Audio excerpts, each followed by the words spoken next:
Hello everyone, my name is Ro, and today I'm joined by the man behind some of the biggest One Piece theories on YouTube and some of the greatest analysis as well, Mr. Morj. So do you want to say hello? Hey, what's going on everyone? So man, I don't want to, pull any punches once more. Give me your overall thoughts on Wano Country right now, especially the recent developments which have been going on. So, I've always said I like aspects of Wano Country. I definitely like aspects of the ONIGASHIMA raid. There have been moments that I've enjoyed and chapters that I've enjoyed. I think so far, my favorite chapter was, as I talked about on my channel, Sanji destroying the raid suit and kind of going through that character dilemma. So I really like that. Definitely looking forward to seeing where that goes. I think in general, I have not enjoyed Wano Country, particularly Act 3 that much, simply because I feel like it's lacking in a lot of areas. The One Piece is usually really good, which is, in the simplest way possible, let's say, it feels like there's very low tension for most of the characters. It feels like a lot of the characters have not really had developed storylines or storylines in general. It doesn't feel like a lot of the characters had a lot of motivating factors written into their journeys getting to this point. And I think that in general, the Onigashima raid has gone very smoothly with little to no real low points. And I think it's only recently that characters have even begun being pushed in some of their battles. So that's where I'm at the moment.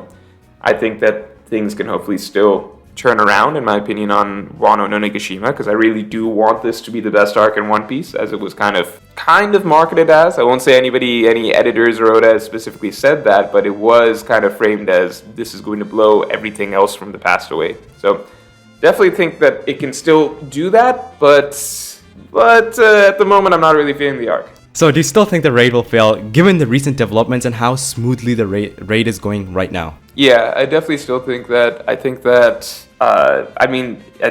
of it is going to hinge on the Sanji fight. Mm-hmm. If Oda goes through with the rest of the fight, with Sanji kind of completing his sort of character arc for the, I guess, whole cake through Wano storyline, that's kind of been the Germa-related storyline that he's had through that part.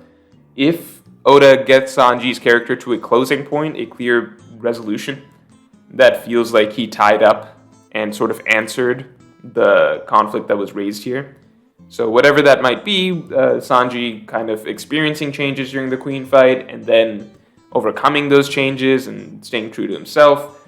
Whatever those might be, I don't want to speculate too much on that. If it feels like it came to a really good closing point, then I would be like, okay, maybe this is the end of the arc, because it feels like Oda just wrapped up a really important character storyline. Mm-hmm.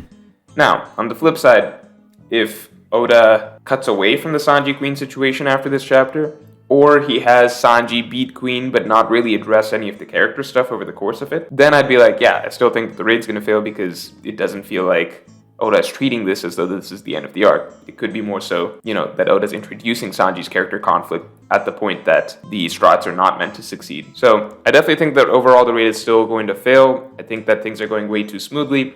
The one thing that would really swing me would be if Sanji finishes his fight with Queen, as I said, in a manner, specifically in a manner where it feels like Sanji's character storyline has been cleanly and clearly resolved. Personally, I really wasn't a big fan of Acts 1 and 2 that much, because I just felt like, I would say Act 1 was fine. Act 2, the pacing issues really, really bothered me in some aspects of it. But Onigashima, I thought was fine until a lot of the, characters not getting that stakes involved, where, it's like, for example, we recently had chapter 1030, where, Kinemon's Kinemon coming back, Kanjuro coming back.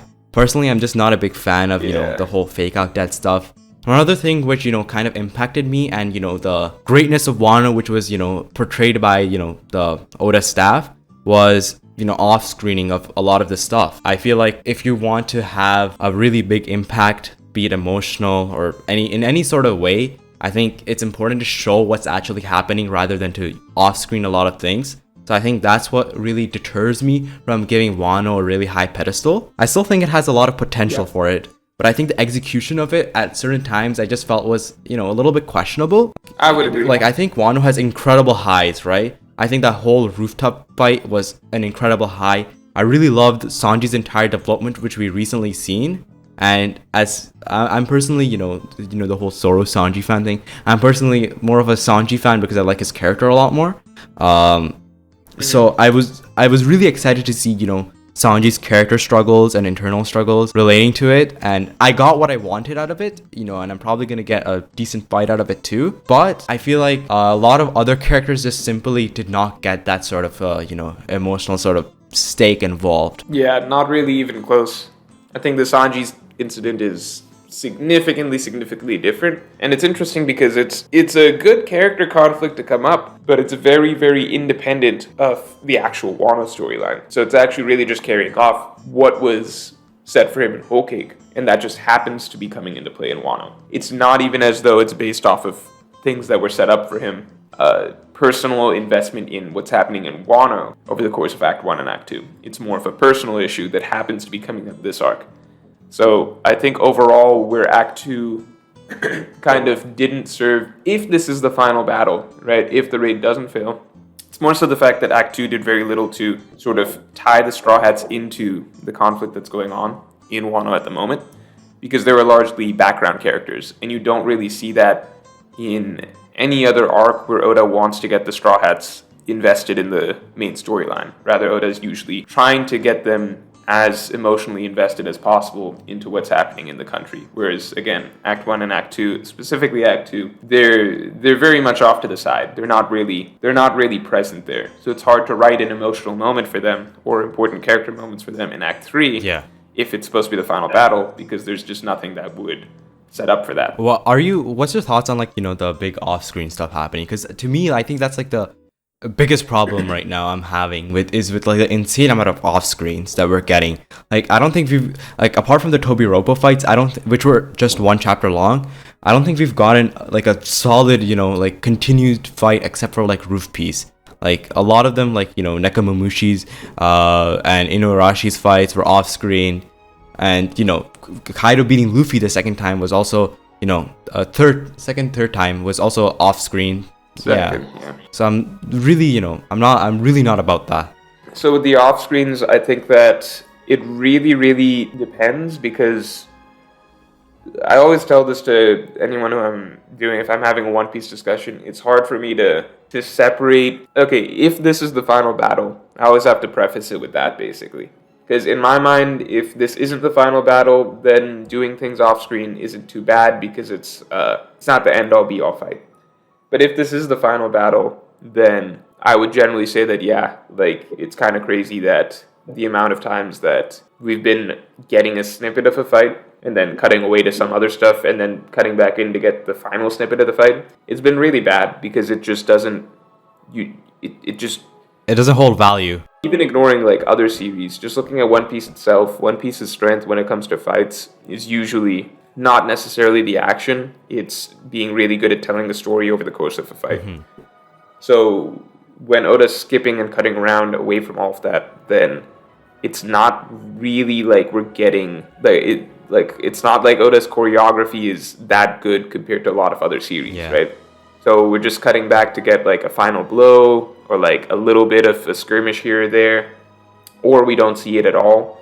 So then we're not really getting any of the substance that makes a One Piece fight particularly good. So I would agree that the off-screening has really bothered me. I think even just looking at some of the Tobi Roppo fights, like Frankie versus Sasaki or Jinbei versus Who's Who, those fights were really short, and they had very little storytelling in them. So even the fights that we are getting, they feel very fast. Out of the Tobi Roppo fights, because we were bringing them up, I really enjoyed Jinbei versus Who's Who. I wasn't a fan of Sasaki versus Frankie, nor was I a fan of Nami and Usopp versus Alti and Page 1. I really liked the Black Maria, Brooke, Nico Robin fight, because I felt like... I like that too, by the way. Let me just add that real quick. I like Black Maria and Robin quite a bit. But yeah, sorry, keep going. Because, you know, for Robin's fight, it brought up her past again. I know Robin dealing with her internal struggles of, you know, acceptance, which I thought was really fun. And as a whole, I think that fight was just a fun read. And Jinbei versus Who's Who I really liked because they brought back the Rokushiki techniques, which, you know, was always fun to see. And the lore stuff, it was just, you know, overall a very fun read. But I do agree that I would have wanted it to be, you know, a chapter longer. But then Frankie and Sasaki and Page 1 ulti fights, I just straight up like wasn't a fan of them because, you know, it just went against everything that I really wished for. because Usopp and Nami's fights are them generally overcoming their own like physical limitations to, you know, outsmart their enemies.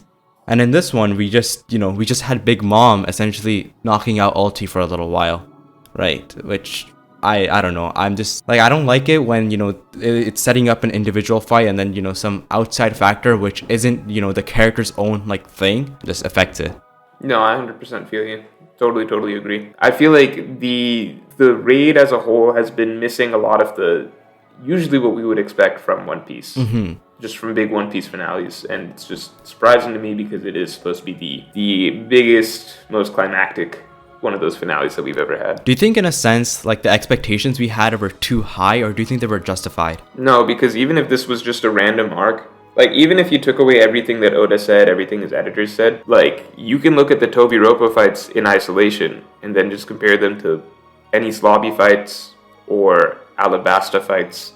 Or like this is just looking 1-to-1, right? So we take one element, let's say the fights. If I take those fights and I compare them to any Slobby or Alabasta or even Arlong Park, I'm like, no, there's a clear difference, and I preferred those things significantly over these. Like I wouldn't say like Nami and Ulti was Nami's worst fight in the series. Frankie and Sasaki, I would legitimately say that like even Frankie versus Nero on the sea train, that like low-level CP9 agent, that was a better and more interesting fight. Things like that, I think it's just clear looking 1-to-1 that it's not the same. And just looking at the flow of the entire raid as a whole, it's not as tension-filled as many of the, like compared to the ending of Alabasta or a Skypiea or many other One Piece arcs. And on top of that, just like you can kind of objectively look at literally just how much focus Straw Hats have had, period, over the course of the arc. And it's less. It's just, there's not, Oda really made them side characters for the majority of the storyline. But then he's trying to use them to finish out the storyline, which doesn't really work because there's not really any story that's been built up for them. So it's not really concluding any sort of character storyline for them or producing any sort of substantive moments, because you can't just have characters shoved off to the side for a long time and then bring them in and be like, well, now they're here for the big finish and the story's going to be suddenly about them. You get what I'm saying? You're not, you know, invested in their own plot line, a particular arc, and then all of a sudden it's like, yeah, you should care about them. This is a big fight, you know? Yeah, it just doesn't work. And then like on top of that, the Sabbards, like this is more of a subjective thing. I like some of the Sabbards. I actually like Kinemon quite a bit. But I think overall, it's fair to say that the Sabbards are not like exactly beloved figures. So even if you say, well, the arc isn't really about the Straw Hats, it's like, okay, so then it's about the Sabbards, and most people don't really like or care about the Sabbards. So then what the hell is the, like, what's so good about, yeah, like, well, why should I really be feeling emotionally pulled by all of Yeah, I mean, I really like Kinemon. For like a little while, I started liking Denjiro as well. But then all of a sudden we just skipped away from Denjiro and we don't know anything about what's happening with him. So just lessons like reading week to week and reading, you know, binging it is completely different. Reading week to week, like at this point, if somebody were to tell me, yeah, Denjiro is dead or something, yeah, I'd be like, oh, that happened? Interesting. Like, but like, okay, Yeah. I'm not going to feel anything for it. But, you know, like, I feel like the constant cutaways are also like, you know, lessening that impact, which can potentially be there. And I think, you know, people really did not like Whole Cake Island as a whole, but I think Whole Cake Island did have like, you know, the emotional stake there near the end of it, during the chase out scene, and, you know, after like the whole Luffy Katakuri fight, I felt like the struggle was definitely there, like, can they make it out or not, right?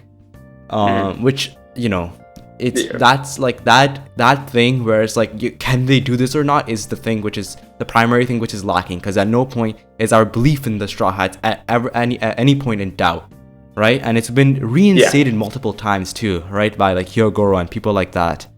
And I like, no, I mean that's why I still think that they're gonna lose, because it just makes so little sense storytelling wise for me that they would ever win here. It just doesn't, it feels so wrong. But then on top of that, like, just what you said, like, you mentioned you like Denjiro. I think what's interesting is I've liked almost every Scabbard individually at one point in the story. Like, I liked Ashura Doji. He was one of my favorite characters in Wano for a brief period of time. I liked Inuarashi and Nekomamushi back in Zou. I liked, Denjiro was interesting to me when he was first revealed, right? Instead of Kyoshiro Denjiro. Yeah. So I liked all the individual Scabbards at points, but we just spend so little time with them afterwards that it immediately fades away. And they kind of just become part of an ensemble group that's just the Scabbards. That's this, this large group that kind of just moves around and talks about how much they miss Odin. That is true. I wish there were they come across okay enough as an individualistic force, but as like a whole, it's just literally always something to do with Oden, rather than their own sort of struggles. But I mean, I can excuse that, but one thing I just can't excuse for some reason is just if Kinemon comes back one more time, I want to go into the story and kill him myself. But yeah. I think, I don't think Oda's. I do think Kinemon will die because he's just said it too many times. He's got a lot of quotes saying that he's ready to die. I think Oda is going to kill him, but I think it's just going to be at a different moment, maybe with Momonosuke around. I think Kinemon won't die without Momonosuke around. So I'm holding out hope. I think next time it's it. I think next time it's it. Because at this point, we had the will of P with Pell and Pound. Yeah. But we also have the will of K at this point with Kanjuro and Kinemon. But even Kaido, technically Kaido can't die. Also that. Speaking about Kaido though, Kaido, Kinemon, Kanjuro. One thing I really do like about Wano is the Kaido. My god, I did not expect. Kaido's my favorite part of Wano. Yeah. He's my favorite part of Wano. Yeah, and in general, I think King, Queen, and Jack, I'll be honest, I really I think they've not lived up to the potential they could have lived up to. But Kaido as a whole, and I think Big Mom has a potential to, perhaps after the recent development in 1031 with her. I think that the big two Yonkos as an antagonistic force, I'm really digging, especially Kaido with his whole philosophy and stuff like that.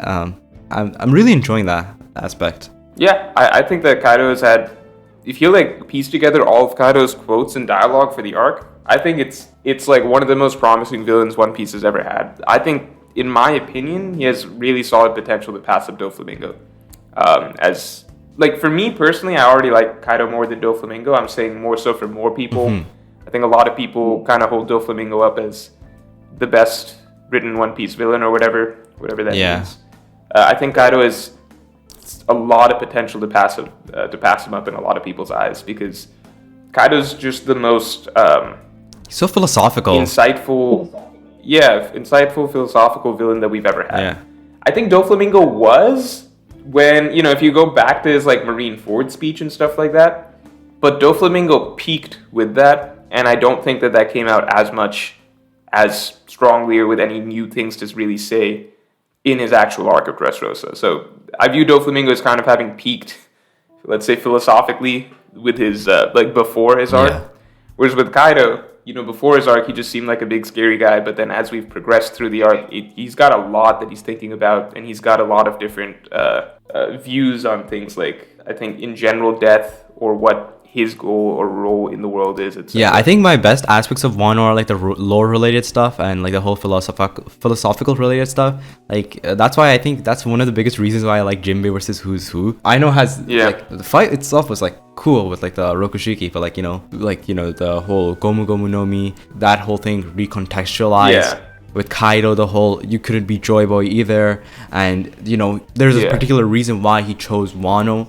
I hope to God we have a nice backstory, a juicy backstory relating to the whole situation, including the Rocks Pirates, because that's I think that'll be the make or break thing for me in Wano in terms of was it the arc of just moments, or did it have a very big substantial thing going for it? I think that backstory is one of the biggest pivotal moments I'm looking forward to.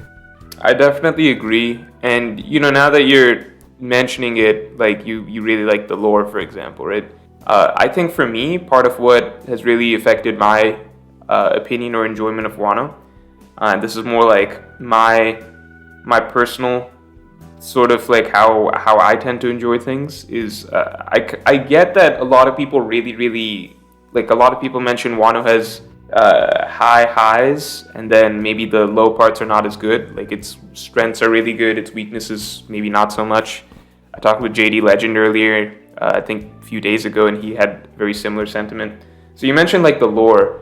I think what I've realized is that for me, it's the lore, the roof, stuff like that. For me, it goes top down. So I have to first care about the story. I have to first care about the story, what the characters have gone through, etc.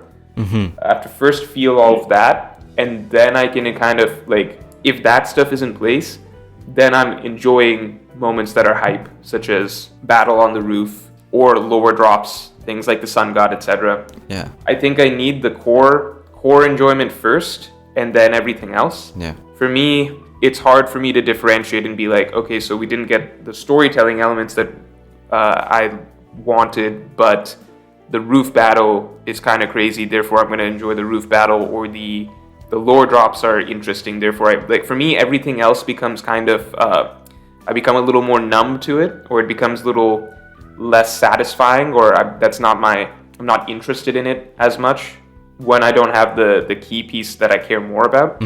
So it's more of a top-down sort of thing rather than separate categories. So I think that's one of the big reasons that I've been having a lot of trouble enjoying Wano. Whereas I know that for a lot of other people, it's like, okay, so it doesn't have the storytelling stuff, but what about, the cool fights, or what about the really interesting lore drops, things like that. It's just harder for me to enjoy those aspects without the core aspect that I care about more. Yeah, I totally get that. I mean, for me, right, one of my biggest reasons for liking One Piece, apart from, like the excellent story probably, is just like the general whole, like the way like the lore is built up. So I sort of value that a lot. Like I know, like for me as a person, I'm just very critical of whatever I'm, reading. So that's why like I like talking about like the, like the criticisms of it. But and I generally like I wouldn't say like Wano I have not enjoyed. I have enjoyed it, right? But like it's just like that one part which I found was, constantly something which left me a bit empty. It left me a bit like, wanting for. But yeah. But one thing I'm really interested to know your view on right now is Big Mom and Wano. I know you were one of the first to say that Big Mom will come to Wano, right? And she did in fact come to Wano.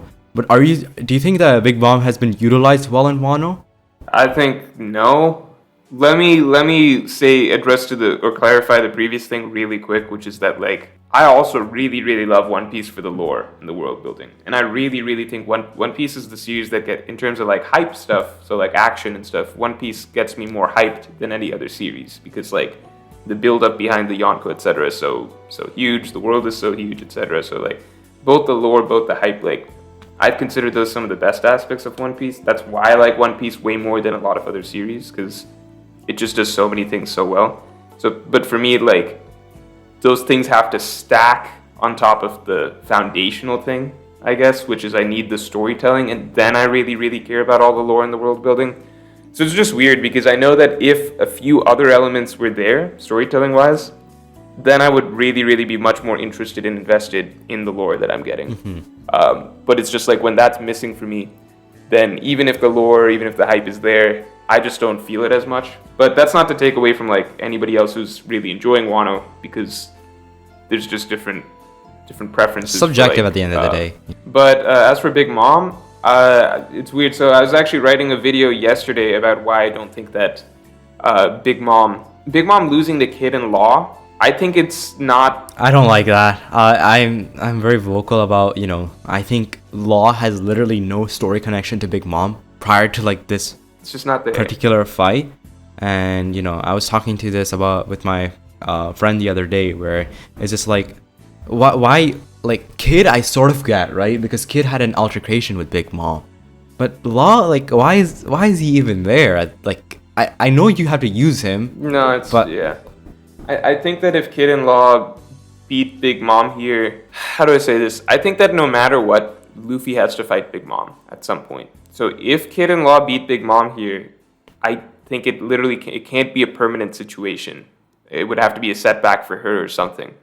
Throw her off the eye. I don't know what they would do. But I think I'm very, very hesitant about this whole situation, because it seems to be approaching the idea of Kid and Law just permanently defeating Big Mom, which would just be absolutely insane, considering she is such a huge part of the story, and everything that Oda, like every single thing that Oda has written about her story up till this point, has been leading up to a final confrontation with Luffy. The entire reason that she's here is for Luffy. The entire purpose of Whole Cake Island, the ending of Fishman Island, all of that was tying together, setting this showdown of Big Mom and Luffy. And he framed it as an essential part of Luffy's journey as well. So it would be so I think I'm just viewing all of this with like it feels very much like literally she just if she loses to Kid in Law here, it would be like Oda just kind of threw a lot of stuff out the window and just turned her into basically like a video game boss, which is what she feels like at the moment. So not a real character anymore, or a villain with her own storyline and sort of setup. Just like, okay, so Kid and Law, they need a fight. All right, just hand him Big Mom, which is just ignoring the tremendous amount of story setup that has gone into Big Mom beforehand. So I think it's fine-ish if this is kind of just them getting a win, but not taking Big Mom out of the story. I doubt Big Mom will go out. If this is them getting... I doubt it, because we literally have seen nothing from, Smoothie and those people, Like, literally... I mean, some people are of the opinion that, like, we just never will. So, I don't know. Like, a lot of people are questionable about, like, a lot of things at the moment. Like, is Oda going to follow through on this stuff? I mean, Oda did mention he wants to do stuff with Smoothie in the future, but, like, Okay, that's really good. In an SBS or something, he just said that he wanted to, do a lot more with Smoothie that he wasn't able to do in Whole Cake Island. So I'm very hopeful that, and plus I think in 1031, after what we saw with Big Mom getting the buff after taking her own lifespan, it gives me a bit of hope, in like some jaded sense of a way, where I don't think this will be Big Mom's, final frontier. Yeah, I hope so. I definitely hope so. I'm just saying I'm viewing it with hesitancy. Yeah, I hope so, and I honestly, I think so. I do believe that Big Mom doesn't lose here. Because I think the alliance as a whole doesn't win here.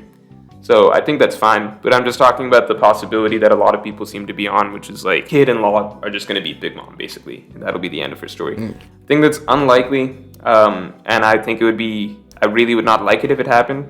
As for Big Mom's story as a whole, from Whole Cake Island to Wano, I don't know, Oda does so many weird things with Big Mom in terms of like the memory loss, the mothering mode, things like that. I think that and people have a lot of reasons for why these things make sense. I think that I'm kind of just going to wait a while and reread, start to finish, like Whole Cake Island to Wano when things are kind of said and done, and then I'll kind of pass my opinions on Big Mom.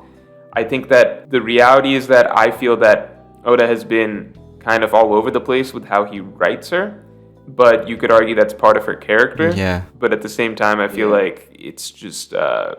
I mean, whenever Big Mom, I feel like is not played for like, an absurd gag, I think she's a very formidable villain in the story.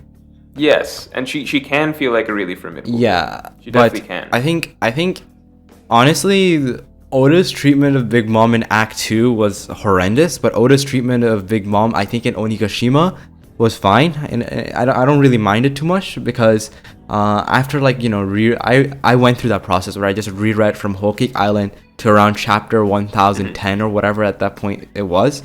I really didn't mind Big Mom in Act 3, but Big Mom in Act 2 was the whole amnesia stuff I'm just not a fan of. That's just me personally though, but yeah, No, I would agree with that. Yeah, I think Big Mom in Act 3 is fine. I see her as like a formidable force, and there's multiple times where they go out of their way to say like Big Mom is just as big of a threat as Kaido.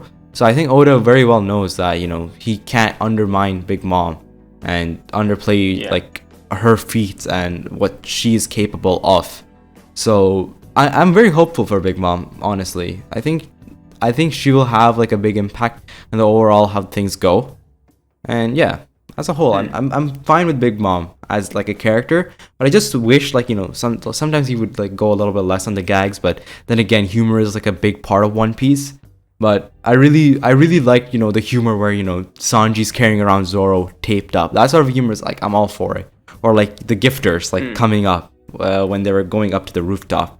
That stuff was. That was just hilarious. No, I think that there's been really good Onigashima gag moments so far. Yeah. I thought that like think both those moments that you mentioned are actually like really funny Onigashima. Yeah, and I think one of the new editors, the most recent editor, which has been drafted in, I recall him saying like he's really good with humor. So maybe that's played a part in it. Hopefully, and I think Oda's generally been just good with like some of the humor, in the series as a whole. So I'm like the humor aspect of One Piece I think is at a very good point where I think most of the gags are hitting, and the gags which aren't hitting just it's not that big of a deal. Yeah. But one vital cog which has just popped up in Onigashima is the introduction of a certain Yamato, right? And I remember you saying that you wanted a lot more of Yamato and Yamato's backstory. Now that we've gotten a bit of what Yamato's backstory is, as well as there's been a very big connection pointed out with the numbers having the similar sort of facial structure as the samurais in the cave which Yamato was trapped in, and I think there's a big sort of connection looming over there. Would you say Yamato has gotten substantial development throughout Onigashima to the point where people can say that she's a potential Nakama candidate? Yamato's too difficult at the moment because Yamato's like, I think that she could, but she needs so much more because right now she's still at the same exact starting point. She's the same person that she was when she first met Luffy. So we got the backstory, so we kind of got a bit of an understanding of like why she thinks why she wants to be like Odin, right? So we got a bit of understanding of like the desire to be beloved by the people, etc.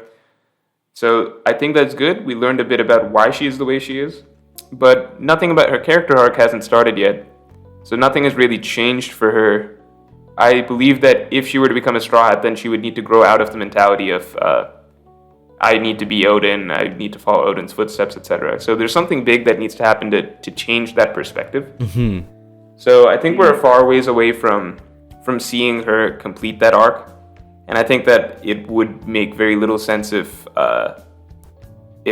Yamato joined the Straw Hats before that. Yeah, Yamato as Odin will never join the Straw Hats, but I think Yamato as Yamato has a very high potential. Yeah, I think that that's very possible. So I think that I would want to see kind of just the direction her character arc goes before saying anything like that. I get why it seems like she's the most likely Straw Hat candidate at the moment. Yeah. I get that. I do wonder if like her character arc would lead to her realizing that she should stay in Wano, because that's kind of the reverse of her initial assumption that she's supposed to be leaving Wano. But I think it's too hard for me to tell at the moment. I think I need to kind of just see how her arc plays out because it hasn't really started yet. And how about, I feel like aged up Momo would not be joining the Straw Hats. So that whole thing is thrown out the window with like Momo getting aged up through Shinobu. So do you still think like Tama probably has a chance of potential Nakama candidate? Because I doubt Momo has. I don't know. I don't know about Tama. I think Tama's like she's a cute character, but like there's nothing that's happened. I mean, there's been very little focus on Tama, to be honest, over the course of the Wano arc. She's just a bit of a memorable character. First person that Luffy meets and such. I think that it's hard. It's a very hard call to imagine that she would be invited to join the crew. It just seems kind of out there for me at the moment. Like I know like story wise it might be out there, but personally like I just enjoy Tama's character, so I would love like for like a cabin girl or something. I just think it would be fun to see. So personally, I would love it. No, I agree. I like the idea of like a cabin boy, cabin girl. Yeah, and like if like Luffy's crew has to like sort of mimic Roger's in a sense, like it'd be like a nice parallel to have. But I know it always doesn't, and that's part of the like part of the thing where I'm not sure how much Oda wants to follow patterns of the past in terms of like writing his like story. So that's one of the main like things which I'm always like wondering is like, does Oda necessarily have to always follow the patterns of the past in whatever story he's like whatever arc he's writing? Maybe in like this one he just doesn't want to do that and just goes like a full unpredictable way. But yeah, no, that's possible. I don't view that. I view his strength as the author as not being that, but like it's definitely possible. Yeah, and another big factor in this whole Onigashima raid, which is, come into more of a prominence in the more recent chapters, is the entire world government's involvement.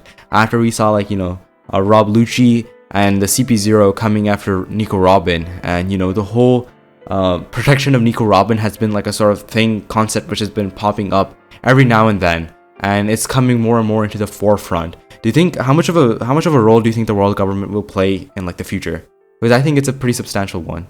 I'd like to think that they're going to interfere in the current battle in some way. More because I think that at the very least from what we've seen, Oda's kind of been setting that up over the course of, I think, starting from pre-Act 1, so in the Reverie, with them hinting that they have to go stop the Kaido Big Mom alliance, but they hold off on it. Then between Act 2 and Act 3, with the Sengoku Akainu conversation of the suggestion that they should be going to Wano, Akainu doesn't want to go.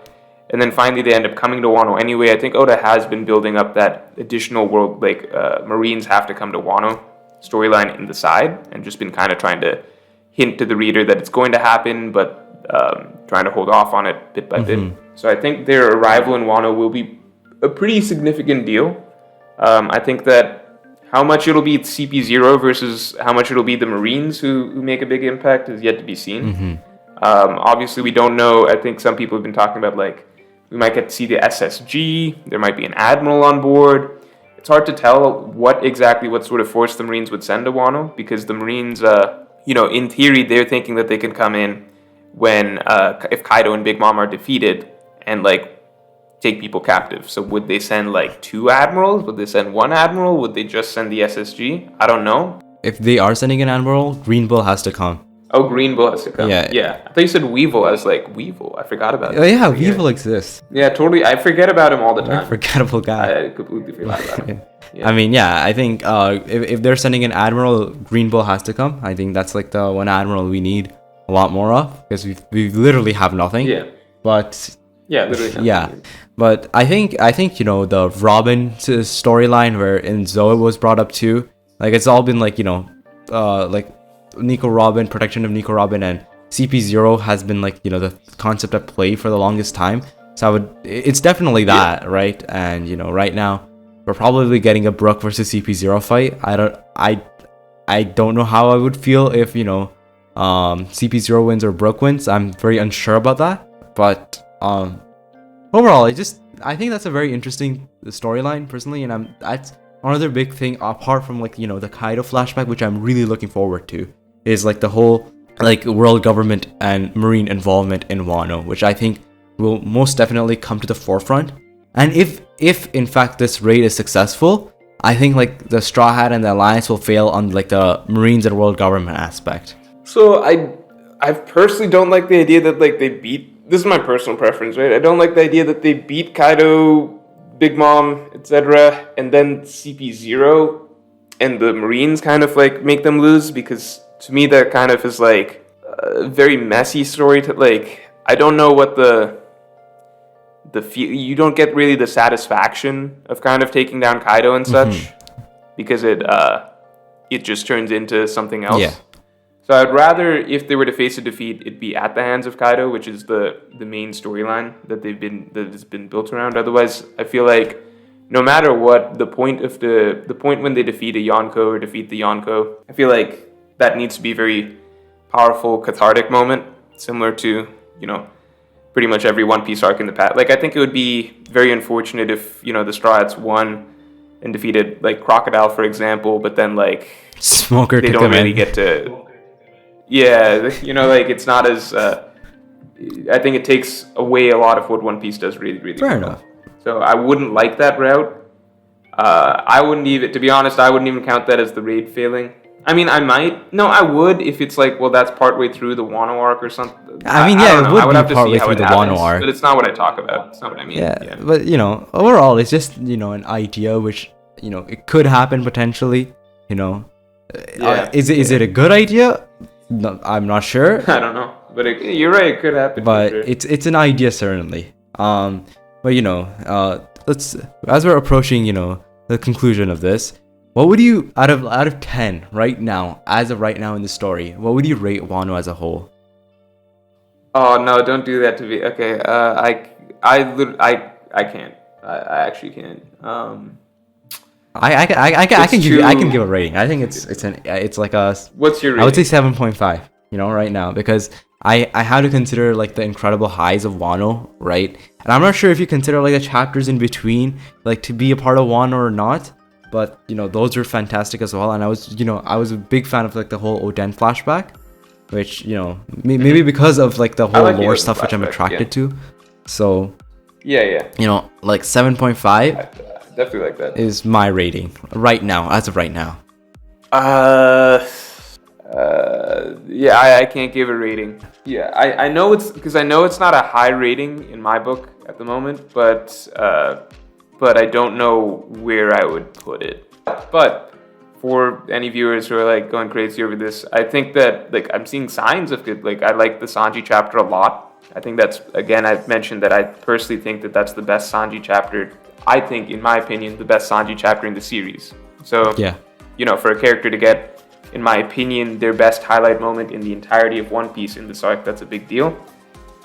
So I think there's definitely things that could make me significantly change my opinion. Plus, if I reread the whole arc, maybe I have a totally different opinion at the end of it. Plus, things like, you know, looking forward to Kaido's stuff, looking forward to Kaido's backstory. I think there's plenty of things that could make me change how I view the Yeah. arc. At the moment, I'm not really feeling that. I mean, if anybody asked me during Seducing Woods and Whole Cake Island what I would rate it, I would give it a pretty low rating. But then, and as a whole, I think I really liked Whole Cake Island. All right, it's just, you know, like it's a very unfair question You know, to ask to yeah. rate something when it's not complete. Yeah. But you know, it's just fun to, you know, fun to Exactly. see. Like if it were to end right now, what would you rate? What would you rate it? But you know, you Yeah. mentioned like one thing. Although what's funny, Sorry, go on. yeah, I really like the Seducing Woods, even though everyone else I hated hated Seducing I really, Woods. really like this. It was literally one of the most irritating parts of Whole Cake Island, in my opinion. Like, bro, I thought it was great. I didn't even like Cracker. Nobody else Like, liked I this. just hated the whole aspect of it. Like, Oh no, I like Cracker. dude, Cracker Alright, was Cracker pissed me off. Like, Yeah. just I don't know, man. The whole fight in general, I was not a fan of it. But you know, in the end, I did like Whole Cake Island. So that's like the all's well that ends well. Not really, but like, you know, in this sense, let's just say that for now. But you know, you mentioned Sanji and his character moments. What do you think about Zoro and him? You know, because like, if I mention Sanji, you know, you have to sort of mention Zoro. But quickly give me like your rundown of Zoro and his stuff in Wano. I mean, I think that Act 1 and Act 2, I think it's so tricky with Zoro because I think that I like to believe that Oda has his best ideas planned for Zoro for this arc. Yeah. And, you know, Oda can suddenly change things very quickly, like as we saw with Sanji. Sanji didn't really have anything going for him character-wise a few chapters before, but then all of a sudden, like, this Germa development start, and then things go a totally different route, and then it turns out to be really, really good, in my opinion. So with Zoro, I like to believe that Oda has some of the most interesting stuff in store for him very soon. I think that what we've gotten so far, I'm not really going to judge what we've gotten so far because it can just mean many different things. So, like, you know, we know he's a Shimotsuki. I mean, 98% confirmed he's a Shimotsuki. Yeah.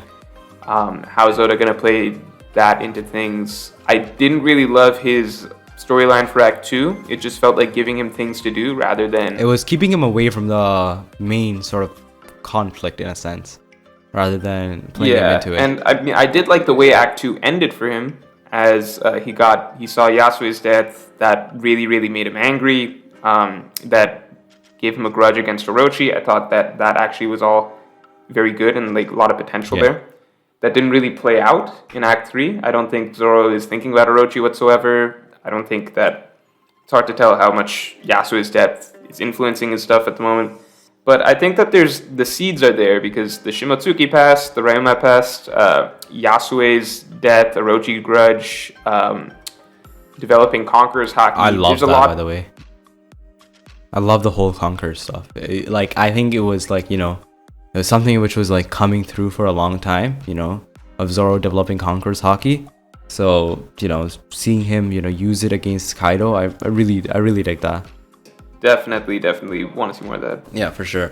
Though, like the only Straw Hats which I felt like, you know, sort of like were like went like I really went sort of missing for it was Chopper, Usopp, and Nami. Nami had an amazing moment with ulti near the start. I had to give her that. But Usopp and Chopper, like I've not really gotten much for, and Chopper curing like the ice stuff, ice oni stuff. I don't know. I wasn't. I thought the ice onis were really bad. Yeah, it just left me. It just left you nowhere, and I'll hold my reservations on Brook at this point in time because I felt like Brook was one of the shining aspects of Whole Cake Island. So I think Brook still has opportunity to go really big in Wano, and Frankie as well. Frankie, I wish there was a little bit more of, but yeah. The Frankie fight didn't really give me anything for Frankie, so it depends. What I feel like just getting the fight isn't as interesting as like Frankie going through something during the fight. But I think with the Strahd so far, I'm still gonna wait, let things play out. I think it's entirely possible that even if the raid doesn't fail or whatever, but like the Straw Hats have more to do over the course of this arc. Like I mentioned, even something as simple as like them having a hand in fighting against Kaido as well. I think that there's a lot of potential there. So I won't write off, what the Straw Hats have or haven't gotten yet. Maybe Usopp. I think Usopp still should get some really good moment by the end of this arc because he usually does. Yeah. So I'll just wait and see.